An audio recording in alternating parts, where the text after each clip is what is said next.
आउज़ुबिल्लाहि मिनश्शैतानिर्रजीम बिस्मिल्लाहिर्रहमानिर्रहीम। अस्सलामु अलैकुम वरहमतुल्लाहि वबरकातुहू। Welcome back to my channel. This is me Sidra Zeem. उम्मीद करती हूँ आप सब खैरियत से होंगे।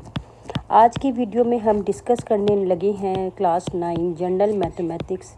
अभी तक जो मैं कोशिश यही कर रही हूँ कि सबसे पहले जनरल मैथमेटिक्स को सॉल्व कर लूँ, उसकी एक्सरसाइजेस को, यूनिट्स को, क्योंकि मैंने कंटैब पब्लिशर भी शुरू किया हुआ है। साथ में मैंने नेशनल बुक फाउंडेशन जो आपकी क्लास 9 की नई आई है वो भी मैंने शुरू की हुई है। लेकिन फ़िलहाल जिस पे मैं ज़ोर दे रही हूँ जनरल मैथमेटिक्स एंड साथ में कंटैब पब्लिशर। क्योंकि मेरे पास ओवरसीज़ के दोनों स्टूडेंट्स यहीं हैं। तो आज जो हम चैप्टर करने लगे हैं यूनिट वैसे तो मैंने यूनिट नंबर 1 शुरू किया हुआ है, लेकिन उनके स्कूल में यूनिट नंबर 6 शुरू हो चुका है। तो इसी वजह से मेरी कोशिश थी कि आज मैं थोड़ा सा इनको समझा दूं, ओवरव्यू दे दूं एक्सपोनेंट्स एंड लॉगरिथम्स के बारे में। ठीक है, मैं इस लंबे चौड़े जो है ना डिस्कशन पे नहीं जाऊंगी, लंबे चौड़े जो है एक्सप्लेनेशन पे नहीं जाऊंगी कि मैं पहले इसकी यूनिट खोलूं, उसको रीड करूं, फिर उसको समझाऊं, ये करूं वो करूं। नहीं, असल में मैथ्स का सबसे बड़ा प्रॉब्लम यही है कि जब हम पढ़ाने बैठते हैं तो बच्चों को इतनी थ्योरी पढ़ा देते हैं कि एंड ऑफ जब हम यूनिट एक्सरसाइज करने पे आते हैं तो बच्चों को वो कुछ समझ नहीं आ रहा होता। तो मैं क्या करती हूँ, एक्सरसाइज शुरू करवाती हूँ और साथ साथ समझाती रहती हूँ, तो वो कवर हो जाती है थ्योरी। ठीक है, मेरी कोशिश यही होती है।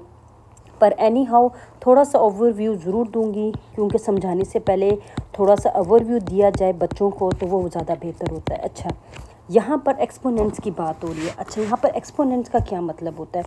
एक्सपोनेंट्स को जानने से पहले मैं आपको ये थोड़ा सा एक्सप्लेन कर दूँ कि इसमें एक रेडिकल और एक रेडिकेंड्स, ठीक है, इस चैप्टर में रेडिकल और रेडिकेंड्स। अब यहाँ पे रेडिकल का क्या मतलब है, रेडिकेंड्स का क्या मतलब है, वो भी इंशाल्लाह मैं आहिस्ता आहिस्ता आपको समझाऊंगी। लेकिन उससे पहले मैं आपको ये बात बता दूं कि यहाँ पर एक्सपोनेंट का मतलब क्या होता है, एक्सपोनेंशियल फॉर्म क्या होती है। यहाँ पर एक्सपोनेंशियल फॉर्म ये होती है कि एक जो नंबर, फॉर एग्ज़ाम्पल मैं यहाँ 5 ले लूँ, 5 लिख लेती हूँ, ठीक है, यहाँ पे 5 लिख लेती हूँ और यहाँ पर इसकी पावर 2 दे देती हूँ। ठीक है, अगर ये असल में एक्सपोनेंशियल फॉर्म है। ठीक है, this is called your exponential form. ठीक है, अच्छा, अब यहाँ पर ये बात बनती है एक्सपोनेंशियल फॉर्म क्या होती है। एक्सपोनेंशियल फॉर्म ये होती है कि एक नंबर जो by itself several times multiply हो सकता है। By itself several times we can multiply it. How कि this number by itself multiply हो रहा है 2 दफ़ा। अगर I am going to write here 9 5 and at the power of 9, तो मैं क्या कह रही हूँ कि जो 5 है वो बार बार मल्टीप्लाई हो रहा है कितने टाइम्स, 9 टाइम्स। 5 इंटू 5 3 4 5 6 7 8 9। ठीक है, तो इसका मतलब ये है, एक्सपोनेंशियल फॉर्म का मतलब ये होता है, एक्सपोनेंशियल फॉर्म में हम ये कह देते हैं कि जो हमारा नंबर है, ठीक है, वो क्या हो रहा है, बाय इटसेल्फ मल्टीप्लाई हो रहा है many times, multiple times, many times, आप इसको कुछ भी कह लें। ठीक है, और किस तरह से power of the number of times जो होता है इनका। ठीक है, अब यहाँ पर आपके पास फॉर एग्ज़ाम्पल मैंने आपको दी है कि 5 multiplied by itself 2 times, 5 multiplied by itself 4 times. ठीक है, 4 टाइम्स। तो ये असल में आपका एक्सपोनेंशियल फॉर्म है। सिंपल आप अगर ये चीज़ देखें तो एक्सपोनेंशियल फॉर्म को आती है ई और ऊपर रेज टू पावर ए। ठीक है, अब ई जो होता है वो कोई भी नंबर हो सकता है एंड ए कोई भी पावर हो सकती है, 9 8 7 6, कोई भी। It can be in negative also, it can be in positive also. So this is your exponential. देखें, मैंने यहाँ पर एक्सपोनेंशियल की बेसिक चीज़ें नहीं बताई, मैंने सिर्फ आपको ये बताया है कि how we can write the exponential form and exponential form होती क्या है। ठीक है, सबसे पहले हमने ये चीज़ समझनी है। क्यों? क्योंकि आप कहीं जाके आपने थ्योरी नहीं बयान करनी, आपने कहीं जाके आपने ये नहीं बताना कि हम थ्योरी से क्या समझ के हैं, you need to be a practical, ठीक है। तो यहाँ पर एक्सपोनेंशियल फॉर्म में वेरी सिंपल जो आती है ना, a number in exponential form is written by taking the base number use as a factor multiply times and raising it to the power of the number of time it is use as a factor, ठीक है। जो चीज़ मैंने आपको समझाई वही मैंने आपको answer भी दे दिया। ये बेसिकली जो है आपका एक्सपोनेंशियल फॉर्म है। अगर हम अपना एक्सरसाइज निकालें, ठीक है, यहाँ पर एक्सरसाइज 6.1, ठीक है। अब यहाँ पे एक्सरसाइज 6.1, अब यहाँ पे तो आपने समझ लिया कि पहला हमारा एक्सपोनेंशियल फॉर्म होता क्या है, वो मैंने आपको बता दिया कि ये जो है एक्सपोनेंशियल फॉर्म में इस तरह लिखते हैं, ठीक है, एक्सपोनेंशियल फॉर्म, ठीक है, ये हम इस तरह लिखते हैं। अच्छा, यहाँ पर एक दो बात है, एक है रेडिकल और एक है रेडिकेंट, ठीक है। नाउ अब इसमें यहाँ पर ये बात ज़रूर समझने वाली है कि रेडिकल क्या होता है और रेडिकेंट क्या होता है। अगर I am going to take the example, any example n square root a, this is just for example, for instant n power square root a, तो यहाँ पर हमारा रेडिकल क्या होगा। सबसे पहले हमने ये चीज़ समझनी है कि हमारा रेडिकल क्या है। Radical is only this part which is with square root a, and what is radicand? Radicants mean this is inside the square root a, this is, अगर इसको थोड़ा सा हटा के मैं लिखूं, जहाँ मैंने ये 5 लिया था, अंडर रूट 5 ले देती हूँ, ठीक है। अब यहाँ पे देखें, यहाँ पर ये पावर कोई भी नहीं है, यहाँ पर पावर नहीं है, ठीक है। अब यहाँ पर मेरा जो रेडिकल होगा वो अंडर रूट 5 है और रेडिकन 5 हो जाएगा। अगेन एक टेकिंग एग्जाम्पल 8 + 2 अंडर रूट 6।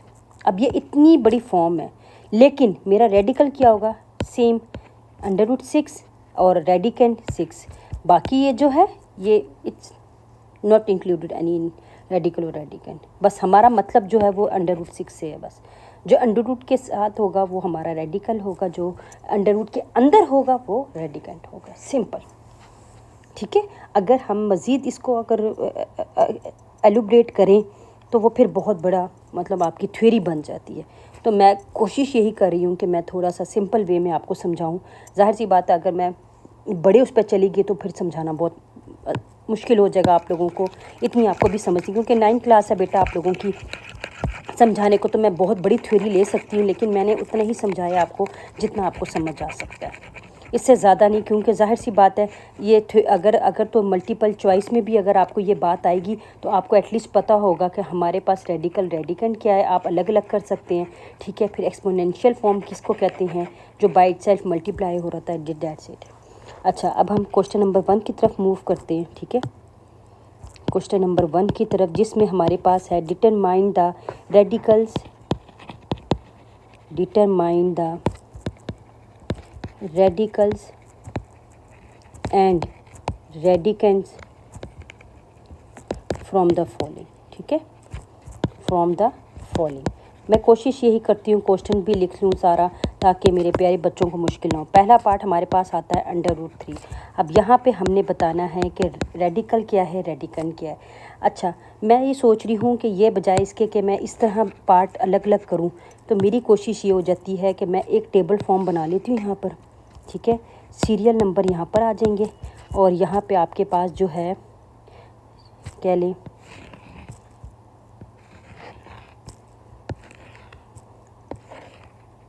यहाँ पे रेडिकल, ठीक है, और यहाँ पे रेडिकेंट, सिंपल।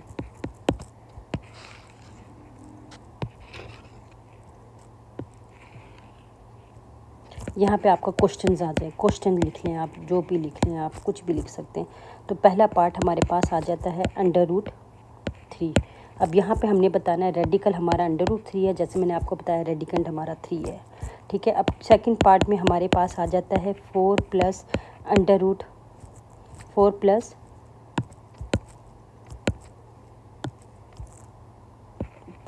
3 अंडर रूट 3 है, ठीक है। अंडर रूट 3 है या ए है, कहीं पे 3 है कहीं पे ए है। अब मैं ए ले लेती हूँ या 3 रहने दें या ए लिख लेते हैं, क्योंकि किसी की बुक में ये छपा हुआ है, किसी की बुक में वो है, मुझे तो कंफर्म नहीं है, लेकिन फिर भी चलें।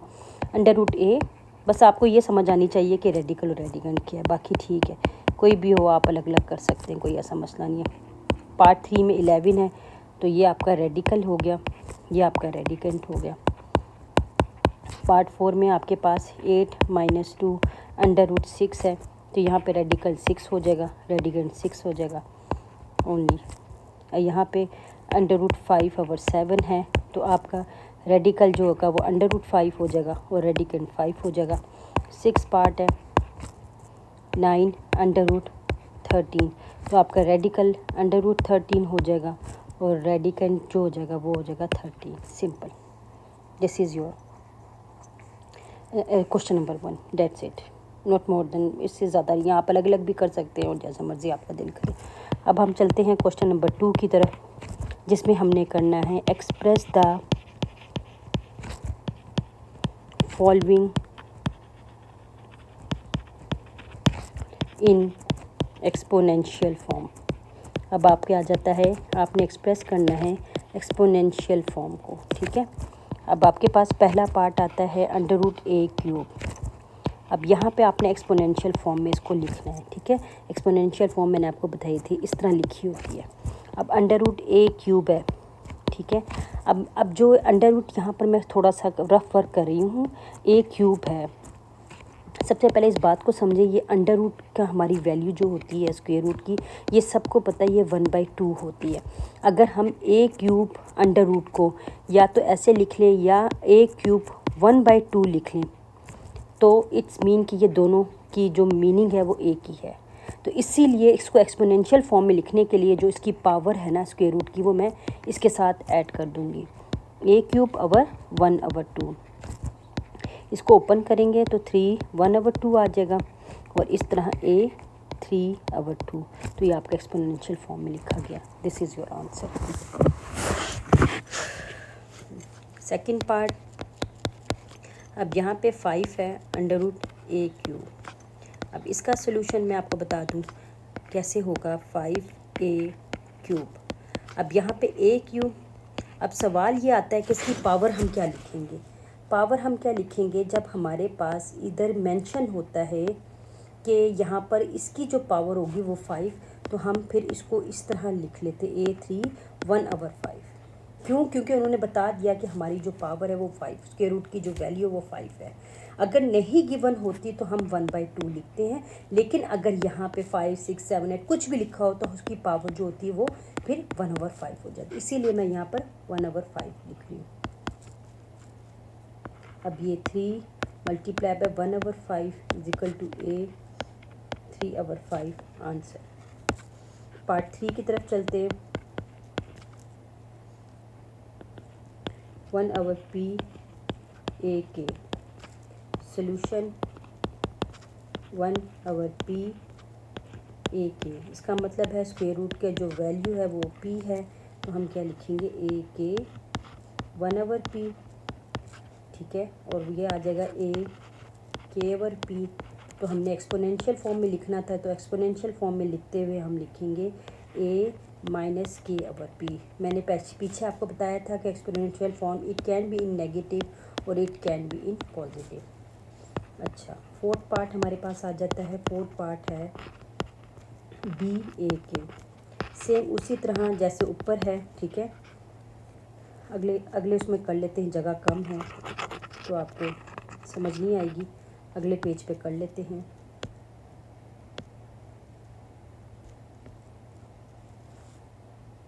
वो आ गया हमारे पास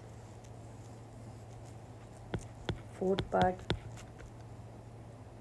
1/b a के, तो इसका सोल्यूशन है 1/b a के इज इक्वल टू 1/a के 1/b 1/a k/b। Exponential form में लिखना था तो a - k/b। This is your answer and this is your question number 2 last. अच्छा, क्वेश्चन नंबर 3। क्वेश्चन नंबर 3 में आ जाता है राइट in the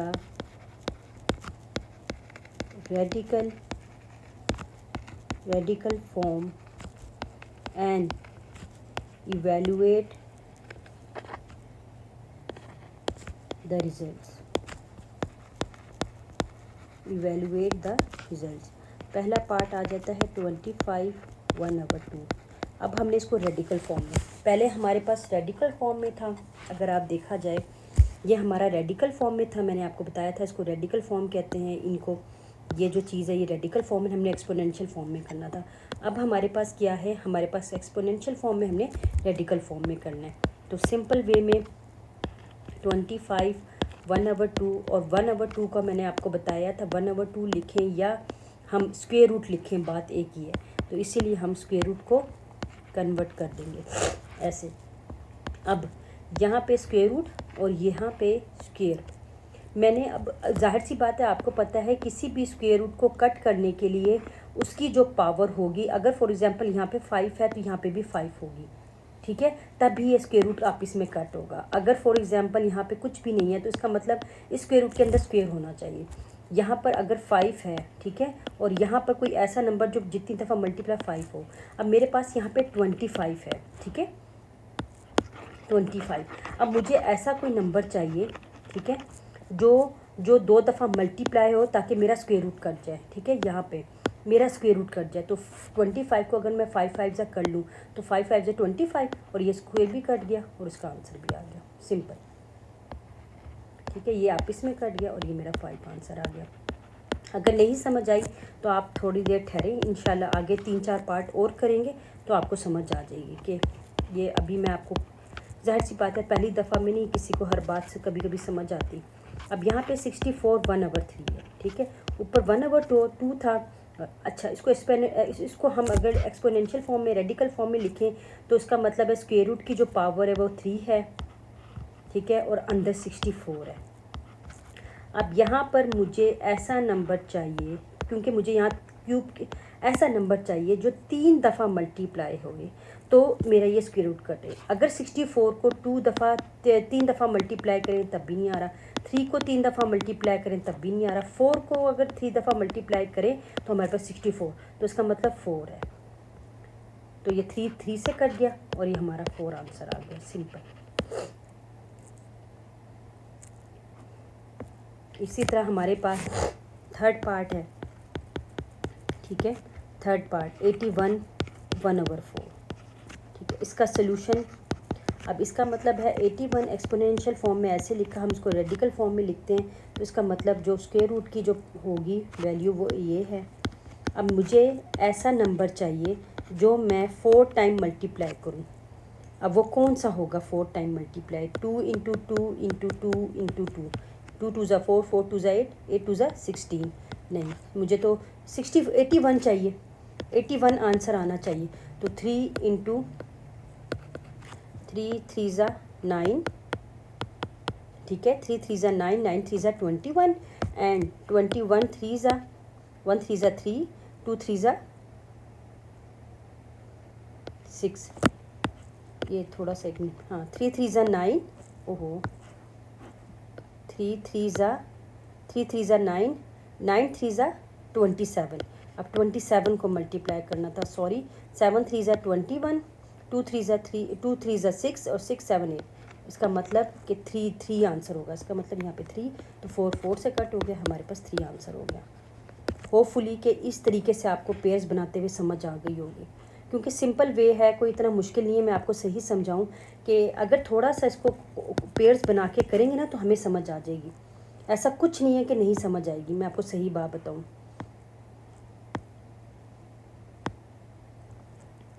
अब है 81, अब है 27, ठीक है, 1/3। अब यहाँ पे सोल्यूशन है, अब 27 1/3। अब यहाँ पे इसका मतलब है स्क्वायर रूट की जो आ जाती है वो 3 है। अब 27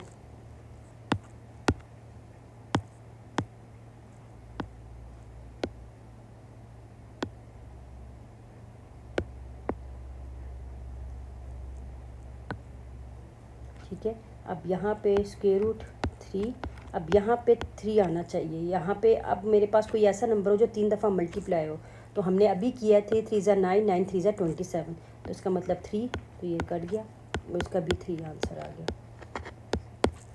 अब हमारे पास 5 पार्ट आ गया, 27 2/3। अब पहले हमारे पास 1/3 आ रहा था, अब हमारे पास 2/3 है। अब देखते हैं इसको हम कैसे सॉल्व करते हैं। 3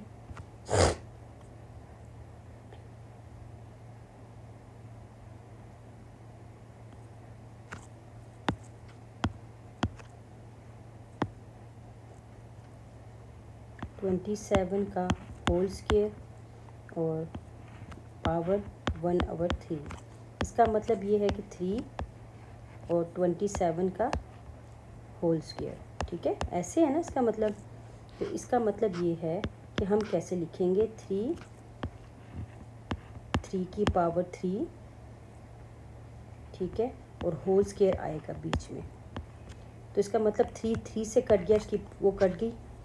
मैं थोड़ा सा क्लियर लिख दूँ ताकि आपको समझ आ जाए। अच्छा, मैं कैसे लिख, ये 3 थोड़ी सी 3 क्यूब और ये होल स्क्वायर, 3 की पावर 3 से कट गई, तो हमारे पास आ गया 3 स्क्वायर। तो इसका मतलब 3 3 ज़ा 9, ये आंसर आ गया। होपफुली आपको समझ आई होगी, क्योंकि जाहिर सी बात है हमारे पास स्क्वायर आ गया था, ठीक है। तो इस चीज़ को आपने समझना है लाजमी। 6 पार्ट हमारे पास आ जाता है 8 - 1/3। इसको कैसे सॉल्व करेंगे, इसको सबसे पहले हमने एक्सपोनेंशियल फॉर्म में लिखा हुआ है, तो रेडिकल फॉर्म में करेंगे। वो आ जाएगा 3 8 - 1, तो 3 1/8, ठीक है। अच्छा, उसके बाद क्या आ जाएगा, 3 इसमें 1/2 का पावर 3, 3 3 से कट गया, तो ये 1/2 आंसर। क्यों, क्योंकि हमें कोई ऐसे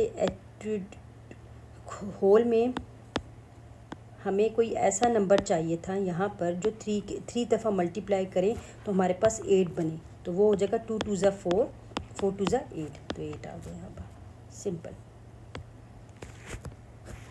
अच्छा, 6 पार्ट हो गया। अब हमारे पास है 7 पार्ट। 7 पार्ट पे हमारे पास आ जाता है 1000 2/3। अब इसको देखते हैं हम इसको कैसे सॉल्व करेंगे। अच्छा, सबसे पहले हमने इसको रेडिकल फॉर्म में कन्वर्ट करने से पहले थोड़ा सा हमने इसको ऐसे करना है, इनकी पावर्स को अलग करना है, ताकि हम रेडिकल फॉर्म में पता चले कि हमारे पास 3 है, ठीक है। कंफ्यूज बच्चे हो जाते हैं उसकी वजह से। अब आपको भी पता है 1000 किस तरह आएगा, 10 मल्टीप्लाई बाय 10 मल्टीप्लाई बाय 10, तो ये हमारा 1000 बन जाएगा। तो वो हम कैसे लिखेंगे, 10 क्यूब और का होल स्क्वायर, क्योंकि ये क्यूब क्यूब से कट जाएगा, तो हमारे पास 10 स्क्वायर, तो इसका मतलब हमारे पास 100 आंसर, सिंपल। 7, अब 8 करेंगे हम, 64 1/2 सॉल्यूशन, ठीक है। अब यहाँ पे 64 1/2। अब 64 को हमने क्या करना है, सिंपल वे में, पहले रेडिकल फॉर्म में 64। अब यहाँ पे हमें लिखने की ज़रूरत नहीं, क्योंकि कॉमन सेंस वाली बात है कि स्क्वायर रूट जो होता है वो यही रिप्रेजेंट करवा रहा होता है। बच्चे अक्सर जो हो ना कंफ्यूज हो जाएंगे कि पता नहीं ये क्या किया इन लोगों ने, इसी वजह से 1/2 उन्होंने कंफ्यूज करने के लिए दिया है। अगर आप ये पार्ट जिसमें देखें, ये 64 1/3 इसी तरह ही था, ये इसी तरह ही था। तो यहाँ पे आ जाएगा 8 का स्क्वायर, क्योंकि 8 को हम 2 दफ़ा मल्टीप्लाई के स्क्वायर, तो 2 स्क्वायर जो है वो स्क्वायर रूट से कट गया, तो हमारे पास आंसर आ जाएगा 8। That's it. ये आपका क्वेश्चन नंबर 3 कंप्लीट हो गया। अब चलते हम क्वेश्चन नंबर 4 की तरफ। क्वेश्चन नंबर 4,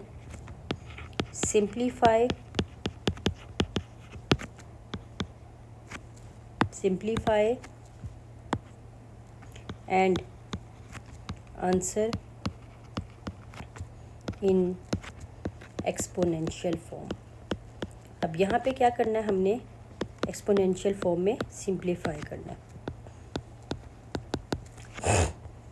पहला पार्ट आ जाता है हमारे पास, पहला पार्ट हमारे पास है A16। वही बात होगी, रेडिकल फॉर्म में हमें गिवन है, ठीक है, इसको एक्सपोनेंशियल फॉर्म में करना है। तो A16 स्क्वायर रूट की जो वैल्यू है 1/2 और ये A16 मल्टीप्लाई बाय 1/2, तो ये आंसर आ जाएगा A16/2। अब ये 2 के टेबल में 16 8 पे जाता है, तो इसका मतलब ये A8 आंसर आ गया। पहले हमने सिंप्लीफाई नहीं किया था क्वेश्चन नंबर, अगर देखा जाए क्वेश्चन नंबर 2 में सिंप्लीफाई नहीं किया था, यहाँ हम सिंप्लीफाई करके एक्सपोनेंशियल फॉर्म में आंसर लिख रहे हैं, ठीक है। वो विदाउट सिंप्लीफाई था, ये विद सिंप्लीफाई है, बस इतना फ़र्क है, वरना दोनों क्वेश्चन सेम है। 27A9। अब यहाँ पे सोल्यूशन आ गया। अब सबसे पहले 27A9 हम लिखेंगे इसको 27A9 और 1/3, ऐसा ही है ना, क्योंकि यहाँ पर मैंने आपको बताया था पावर दी हुई, ये पावर कह लें आप या फिर वैल्यू कह लें, वो दी हुई है। तो आपने इसको, अब इसको 27 और A9 को हमने सिंप्लीफाई करना है। कैसे? अब 27 का हम अगर बनाएं पेयर, तो वो क्या बनेगा, 3 × 3 × 3, ऐसा ही है ना। तो हमारे पास 3 क्यूब 1/3 में अलग अलग लिख रही हूँ ताकि आपको कंफ्यूज ना हो। A9 1/3, ठीक है। अब यहाँ पे 3 से कैंसिल हो गया, और ये जो 3 है ये 9 से कैंसिल होगा, तो यहाँ पे भी 3 आ जाएगा। तो इसका मतलब मेरे पास 3A3 आंसर हो जाएगा। सेकंड पार्ट अगर हम देखें, third part sorry, second part हमने कर लिया है, वो है 3/8A9। यहाँ पे सोल्यूशन आ जाता है 3/8A9। अब यहाँ पे 8A9 1/3। अब 8 का पेयर बनाएंगे तो वो हमारे पास 2 क्यूब 1/3 होगा और A9 1/3। तो ये 3 से कटा, 2 आ गया, और 3 को 9 से किया तो वहाँ पे 3 आ जाएगा, तो इसका आंसर 2A3 आ जाएगा जी, यही है, ठीक है। अब अगला चलते हमने किया था, अब आई थिंक फोर्थ पार्ट किया था 3A9। अब हम करेंगे fifth part, 4x32 solution 4x32। इसका मतलब ये है कि x32 1/4, x 4 के टेबल में 32 कहाँ जाता है, 8 पे, तो इसका मतलब x8 आंसर हो जाएगा इसका। सिक्स्थ पार्ट हमारे पास है 481 था 81x20 सॉल्यूशन 481x20, ठीक है। अब यहाँ पे 81x20 1/4, ठीक है। अब यहाँ पे हमने बताना है 81। अब 81 अगर आप देखा जाए तो पीछे हमने किया था तो वो 3 था, 3 4 हम करेंगे तो 81 आंसर आ जाएगा, अगर आपको याद हो। तो x20 ये भी 1/4, तो वो 4 से कट हो गया, तो 3 यहाँ पे आ गया। 4 की टेबल में 25 पे जाता है, तो x की पावर 5 आ जाएगी, and this is your answer. बहुत आसान है बेटा, बस सिंप्लीफाई करते हुए थोड़ा सा ध्यान रखना, ख्याल रखना है। और मुझे उम्मीद है कि इस तरह आप अगर थोड़ा सा, जैसे मैं सॉल्व कर रही हूँ, अगर आप इस तरह सॉल्व करेंगे तो इंशाल्लाह मुझे उम्मीद है कि समझने में आपको प्रॉब्लम नहीं होगी, ठीक है। अब सेवन्थ पार्ट है 125x9y15 सॉल्यूशन। अप्रिशिएट तो बेटा बनता ही है, इतनी मेहनत से हम आपके लिए वीडियोस वगैरह बनाते हैं, तो अप्रिशिएशन के लिए हमें कमेंट्स कर दिया करें बेटा, लाइक कर दिया करें, और तो हम आपसे कुछ भी नहीं मांगते। अब यहाँ पे 125x9y15 और 1/3। अब यहाँ पे 125 को लाना है तो वो हमें पता है कि 5 को हम 3 दफ़ा मल्टीप्लाई करेंगे तो ये आ जाएगा।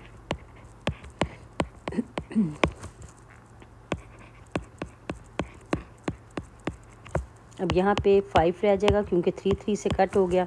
अब x 3 रह जाएगा और y 5 रह जाएगा आंसर। अब हमारे पास 8 पार्ट आ जाता है।